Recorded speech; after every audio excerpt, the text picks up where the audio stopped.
Have you ever walked into a room and noticed the one person who says nothing yet somehow holds everyone's attention, not because they speak the loudest, but because they don't need to in a world that confuses noise with influence? True power moves differently. It waits, it observes, it strikes only when the moment is inevitable, and always without warning. This isn't about playing cruel games, it's about mastering the quiet tactics that most people overlook, the kind that when before the fight even starts.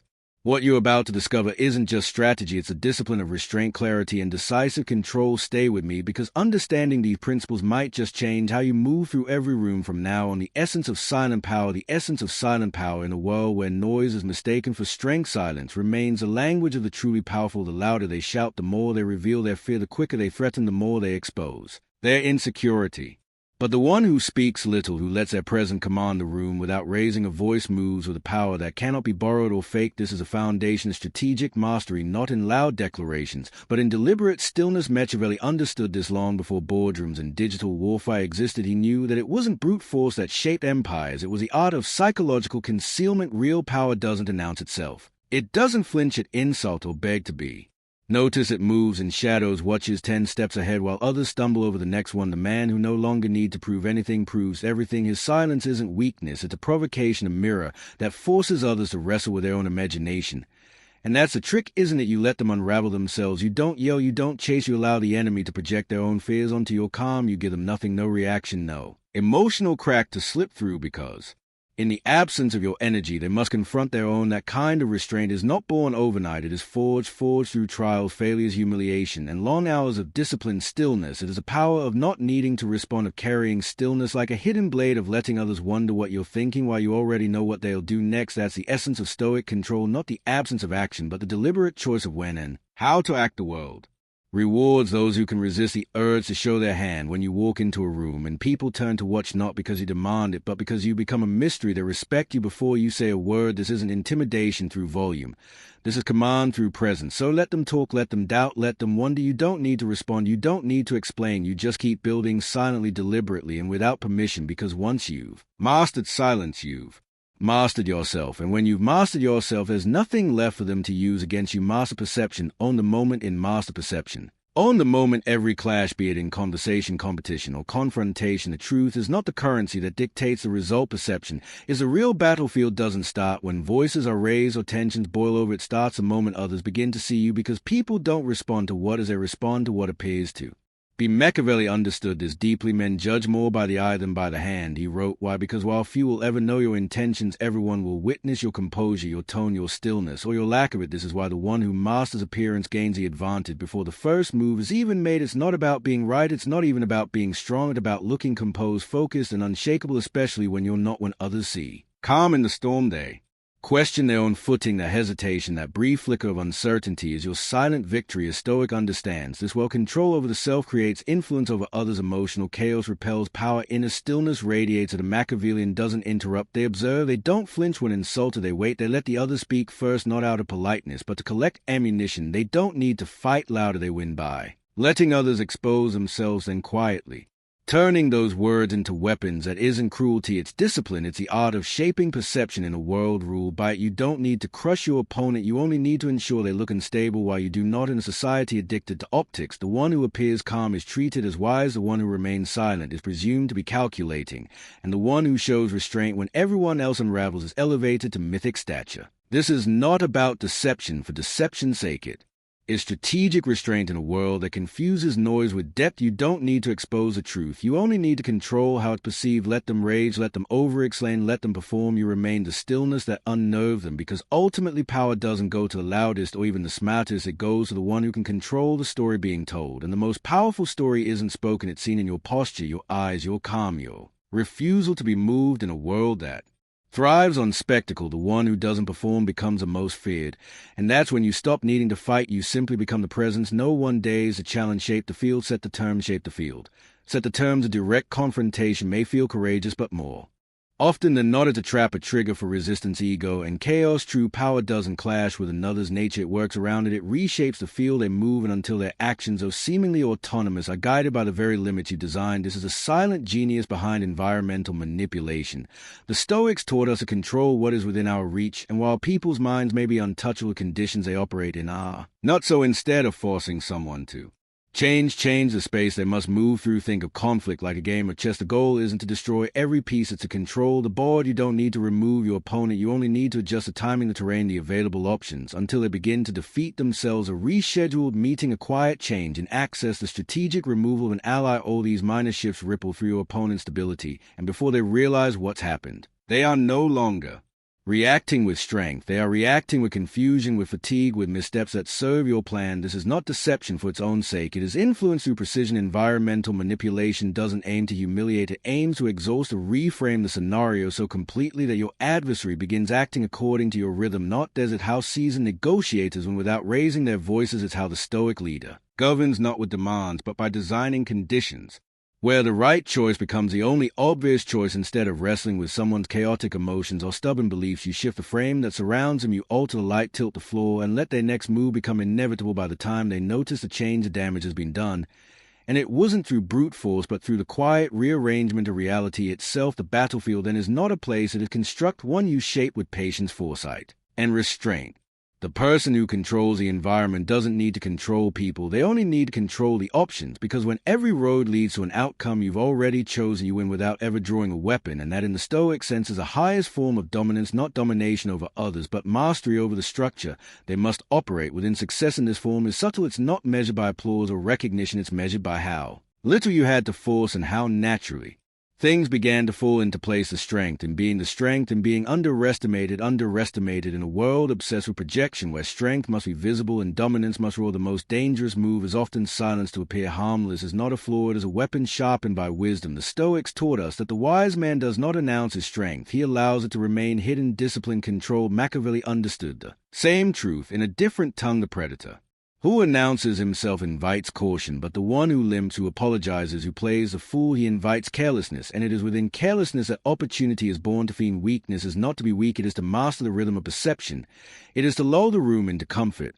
While you observe, calculate, and prepare, you are not surrendering, you are setting the stage, you are not being submissive, you are drawing out the enemy's arrogance, their need to assert, to dominate, to overextend, and once they believe you are beneath them, they will no longer guard what matters most. This is not cowardice, it is composure. The art of letting your opponent move first, not because you are afraid, but because you understand that a sword drawn too soon dulls in the wrong battle. True power is patient, it waits beneath the surface, cloaked in humility, until the exact moment when precision matters more than volume. The Stoics knew this well. Who conquers himself, who holds his fire, who plays a fool with purpose, often ends up controlling not just a conflict, but the story that follows it. Machiavelli wrote that a ruler must be both lion and fox. A lion roars, a fox vanishes and returns with advantage. When you pretend to retreat, to agree to bend, you are not giving up.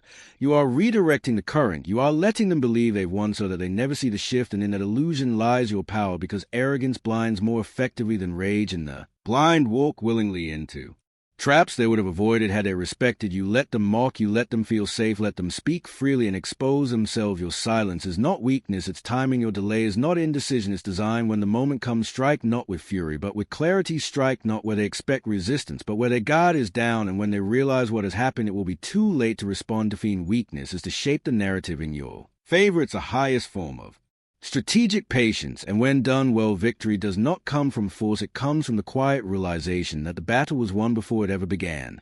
Finish it, the power of decisiveness. Finish it, the power of decisiveness. When confrontation becomes necessary, let it be final, because half measures don't keep the peace, they prolong the war. A wounded opponent doesn't walk away. They crawl into the shadows, nursing their humiliation until it hardens into vengeance. Machiavelli warned us, if you strike but leave your adversary with dignity, support, or the illusion of strength, you've not ended the battle, you delayed its next chapter. This is not a philosophy of cruelty, it is the architecture of peace through closure. The Stoics remind us that mercy without clarity is not virtue, it's negligence, and negligence has a price. In the arena of power, the most dangerous enemy is the one you allow to breathe. Pain becomes obsession, obsession fuels revenge. You may think you're showing restraint, but what you're doing is creating a future problem with a better strategy. That's why true dominance, the kind that does not need to be repeated, demands finality. No lingering doubts, no shared territory, no overlapping circles. If you must confront, finish it with such clarity that there is no sequel to write. This doesn't always mean destruction in the literal sense. It means erasure, psychological closure. It means you remove their influence, cut their access, end their narrative. You don't leave behind open threads. They'll use them to pull you back in. In personal matters, this may look like silence, distance, and unapologetic departure. No farewells, no explanations, just a kind of exit that leaves no door to knock on. In business or politics, it means outmaneuvering not only the rival but their entire support system, isolating them until their relevance withers on its own. This isn't an act of cruelty, it's an act of discipline. The Stoics believe in controlling what you can, and when it comes to conflict, the one thing fully within your control is the ending. Let your final action speak louder than any threat. Make it swift, clean, emotionless. Don't gloat, don't broadcast, just vanish. Let the echo of your decisiveness do the rest. Let it remind others that testing you has a cost, and that cost is not negotiable. Because the truly untouchable don't leave loose ends. They don't play games twice. They don't linger in battlefields they've already conquered. The moment you hesitate, they rebuild. The moment you show leniency, they strategize. And the moment you offer a second chance, they see your weakness. Decisiveness is not just a tactic, it's a shield. It's what keeps you from ever having to fight the same war twice. So finish it, not with malice, but with mastery. Not for ego, but for peace. Because when no one dares to continue the conflict, that's when you've won not just a battle, but your freedom from it. And that is the ultimate form of power, not just victory, but irreversible, unquestionable closure. The psychological mirror, letting fear reflect. Let fear reflect. Let's talk about a kind of power that doesn't shout, doesn't strike, and yet leave the deepest impact, the kind of power that comes from reflection, not retaliation. The Stoics taught us that control over others begins with control over ourselves, and Machiavelli understood that the most lasting fear is not imposed from the outside, but awakened from within. True fear doesn't come from threats. It comes from the silence that forces a man to face himself. When you raise your voice, people defend themselves. But when you say nothing, they start asking questions about you, about themselves, about what might happen next. And it is in that ambiguity that your influence takes root. To hold up a psychological mirror is to master misdirection. You let them see only what they project. You give no confirmation, no denial, no reaction, and in that void, they fill in the blanks, often with their own worst fears. You don't spread rumors, you just don't address them. You don't threaten, you just remain present, unshaken, unreadable. And suddenly, every glance, every pause, every absence becomes a riddle they can't solve. The human mind is not built to sit comfortably in uncertainty. It needs resolution. And when it doesn't get one, it begins to unravel slowly, internally. This is not cruelty, it's discipline. It's the art of psychological clarity, knowing that the person who panics is not always reacting to you, but to the story they've told themselves in your silence. That's what Machiavelli meant when he advised rulers to appear capable of great consequences, even if those consequences never come. The mere possibility is often more effective than the act itself, because when fear is rooted in imagination, it has no boundary, no ceiling. It becomes infinite. In a reactive world, stillness is disturbing. When you don't respond, you don't validate. When you don't retaliate, you don't give direction. And without direction, their fear spirals inward. They begin to see ghosts where there are none. Every quiet second becomes a sentence. Every unspoken word becomes a threat. You become powerful not by what you do, but by what you allow them to do to themselves. So hold the mirror. Let them see their own reflection. Let their guilt, their insecurity, their unresolved motives bubble to the surface. That is the essence of the psychological mirror. You don't control them through fear. You allow them to fear what's already inside them. Because the fear that comes from within is the hardest to escape. It follows them into silence, into sleep, into every room where your name isn't even spoken. That's the power of restraint. At the end of the day, it's not your force that makes you untouchable. It's your silence, your ambiguity, and the fear they create all on their own. Patience as a superpower. Let's talk about the kind of strength that rarely gets praise, yet wins wars most never see. Patience. In a world drunk on speed, addicted to instant results, and obsessed with reaction, patience isn't just rare, it's revolutionary. Machiavelli understood what the Stoics had practiced for centuries. That time when wielded wisely, is more devastating than any weapon. The wise don't rush into battle. They don't chase validation or strike because they are provoked. They wait. They observe. They calculate. Because the one who controls time controls the outcome. Most people confuse urgency with effectiveness. They want revenge now, answers now, results now. But urgency is the enemy of clarity. It blinds judgment, burns energy, and often plays straight into the hands of your adversary. True strategy demands restraint. When they scream, you stay silent. When they lunge, you step back. And when they think they've pushed you into a corner, you let them overreach until they expose more than you ever needed to uncover yourself. That's where time becomes your ally. It isolates. It exposes weakness. It magnifies mistakes. The enemy who believes you're retreating because you're weak will inevitably grow arrogant. And arrogance, like rust, corrodes their defense from within. Patience isn't passivity. It's poise. It's the clearest signal that you've mastered yourself. Because the one who doesn't flinch under pressure holds the real power in any confrontation. The Stoics called this self-command. Machiavelli turned it into method.